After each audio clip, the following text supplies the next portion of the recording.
मुबारक हो मुबारक हो पाकिस्तानियों। बिल आखिर एक लंबे इंतजार के बाद, जो कि 3 साल 8 महीने और 11 दिन का इंतजार था, जिसमें 11 टेस्ट मैच आप लगातार अपनी होम ग्राउंड पे नहीं जीत पा रहे थे और 12वें टेस्ट मैच में आपने इंग्लैंड की टीम, जो कि आपको पहले टेस्ट मैच में बड़ी बुरी तरह हराया था, जिसने उसको आपने फाइनली हरा दिया है। देखिए, एक सेलिब्रेशन बनती है क्योंकि अपने होम ग्राउंड पे जीतना हर टीम को आता है। पाकिस्तान ही ऐसी एक टीम थी जो अपने होम ग्राउंड में जीतना भूल गई थी। ये आप 4 साल का ऑलमोस्ट इंतजार है और ये छोटी बात नहीं है कि आप अपने होम ग्राउंड पे टेस्ट मैच हारते जाएं। मेन वजह ये थी कि आपकी अप्रोच जो थी वो नेगेटिव थी। आप हारने से डर रहे थे, आप कोई चांस लेने के लिए तैयार ही नहीं थे। आज अगर आप जीते हैं तो उसकी सिर्फ और सिर्फ एक वजह है कि आपने चांस लिया, आपने टीम में चेंजेस की, बड़े डिसीजन लिए, ब्रेव डिसीजन लिए, जिसमें बाबर आजम को आपने बाहर किया। आपने बोला कि स्पिन से इनको हराएंगे। आकिब जवेद का जो क्लिप वायरल हो रहा है, जो उन्होंने टेस्ट मैच से पहले दिया था कि स्पिन बनाओ, गोरे नहीं जीत सकते, यहां पर उनको नहीं खेलना आता। आप अपनी जो है रफ एंड टफ विकेट बनाए, उसके बाद आप जो है स्केयर को ड्राई करें। ये रिवर्स भी होगा, यहां टर्न भी होगी, तो यहां पर गोरे नहीं जीत सकते। हर टीम अपनी स्ट्रेंथ के मुताबिक अपने होम ग्राउंड पे विकेट्स बनाती है, से फायदा उठाती है। इंडिया की मिसाल आपके सामने है। इंडिया में जब टीमें ट्रेवल करती हैं तो उनको पता होता है कि हमारा मुकाबला स्पिन से होना है, हमने स्पिन के अगेंस्ट खेलना है। अगर हम स्पिन को टैकल करेंगे तो अच्छे रिजल्ट ले सकेंगे। अगर हम यहां पर स्पिन नहीं खेल सकते तो हमारा जो रिजल्ट, जिस तरह इंडिया में जाकर रिजल्ट आते हैं 2-0 3-0 व्हाइट वॉश, तो वहां से व्हाइट वॉश हो जाते हैं। हम भी जब इंग्लैंड जाते हैं, ऑस्ट्रेलिया जाते हैं तो हमें पता होता है कि इन्होंने हमें बाउंस से मारना है, क्योंकि उनकी स्ट्रेंथ वो है। इंग्लैंड में सीम होती है, स्विंग होती है, हमने उसको टैकल करना है। तो पाकिस्तान क्यों भूला पड़ा था कि कोई अपनी एक स्ट्रेंथ जो थी वो दिखाए दुनिया को कि हमारी ये स्ट्रेंथ है, इसको आगे टैकल करो। और आपके पास मिसाल थी इंडिया की, जिस तरह इंग्लैंड ने रिसेंटली इंडिया का टूर किया था, वहां पर स्पिन से इंग्लैंड को मारा था इंडिया ने। तो आपने जो पहले टेस्ट में विकेट बनाई थी, जिस विकेट पे बिल्कुल फ्लैट विकेट बना दी थी, और उससे पहले आपने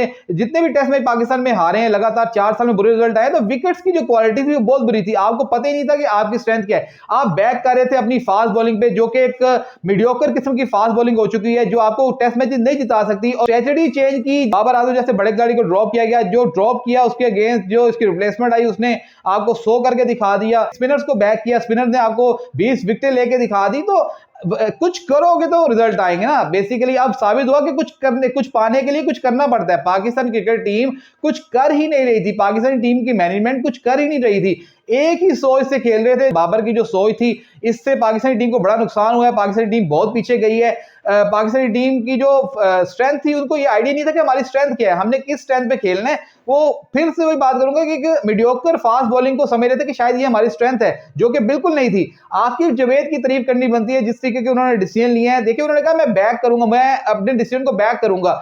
शाहीन अफरीदी वहां लाहौर के अंदर के कैप्टन है, तो उन्होंने आपस में अप्रोच करने की कोशिश की, लेकिन शाहीन अफरीदी को साफ इनकार कर दिया आकिब जवेद ने कि अब जो सिलेक्शन हो चुकी है ये वापस नहीं हो सकती, और यहां पर अब आपको ड्रॉप कर दिया गया, तो आप आराम करें। पाकिस्तानी टीम को भी अब समझ आ गई होगी कि यार ये कोई गोरे अगर आते हैं तो ये कोई आपको खा नहीं जाएंगे, आप इनका मुकाबला करें, अपनी स्ट्रेंथ पे खेलें। जिस तरह आपने टर्निंग विकेट बनाई है, नुमान चाचा की तारीफ करूंगा। एक इफ्तिखार चाहता थे हमारे पास, आज नुमान चाचा, उनकी तारीफ करनी बनती है कि 20 की 20 विकेट जो है हमारे स्पिनर्स दे गए। साजिद खान ने पहले इनिंग में कमाल बॉलिंग की, दूसरी इनिंग में आके नुमान अली ने अच्छी बॉलिंग की। तो देखें, ये आप अपने स्पिनर्स को बैक करें। इंग्लैंड की टीम को आज समझ नहीं आ रही थी। आज उनके जो पहले ही वो गर्मी की वजह से लाल हुए थे, आज उनके चेहरे मजीद लाल थे। कमेंट्री में सुन रहा था, कमेंट्री वाले भी कह रहे थे जी, बार बार बोलते हैं 9th डे पिच। इसमें क्या मसला है भाई? इसमें कोई आईसीसी का रूल तो है।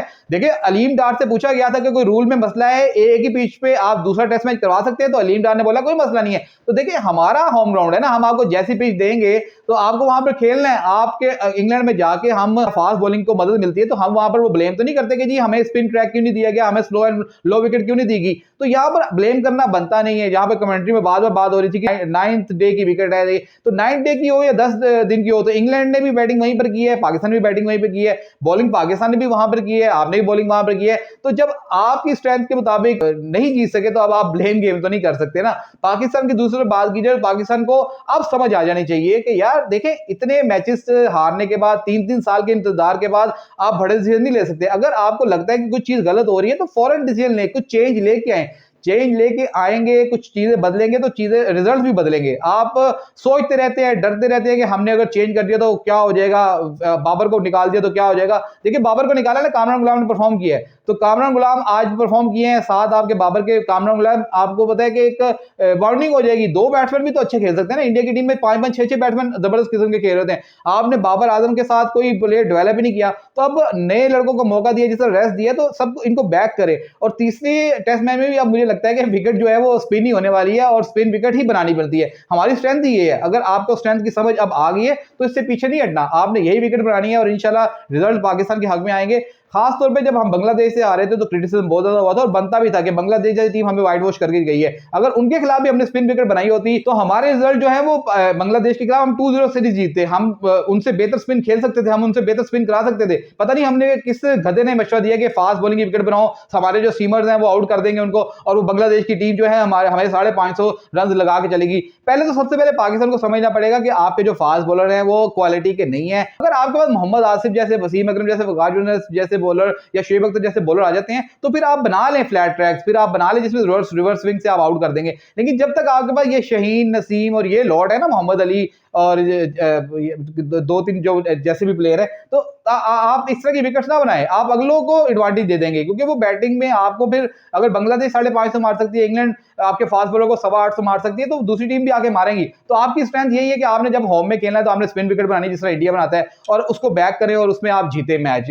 तो मुबारक हो फिर से पाकिस्तानियों के, आपने फाइनली हमें एक खुशी का मौका मिला है पाकिस्तानी टीम की तरफ से। बहुत कम मौके मिलते हैं, उम्मीद है आगे भी मजीद पाकिस्तान जो है वो सीखेगा कि हमने होम एडवांटेज कैसे लेना, और पाकिस्तान जीतना सीखेगा अपने होम ग्राउंड पे और जीतेगा, और सीरीज भी इंग्लैंड को हराएगा। अपना बहुत ख्याल रखिएगा। वीडियो अच्छी लगी तो वीडियो को लाइक जरूर करना है, चैनल को करना है सब्सक्राइब। मिलते हैं आपसे अगली वीडियो में, अपना बहुत ख्याल रखिएगा। अल्लाह हाफिज़।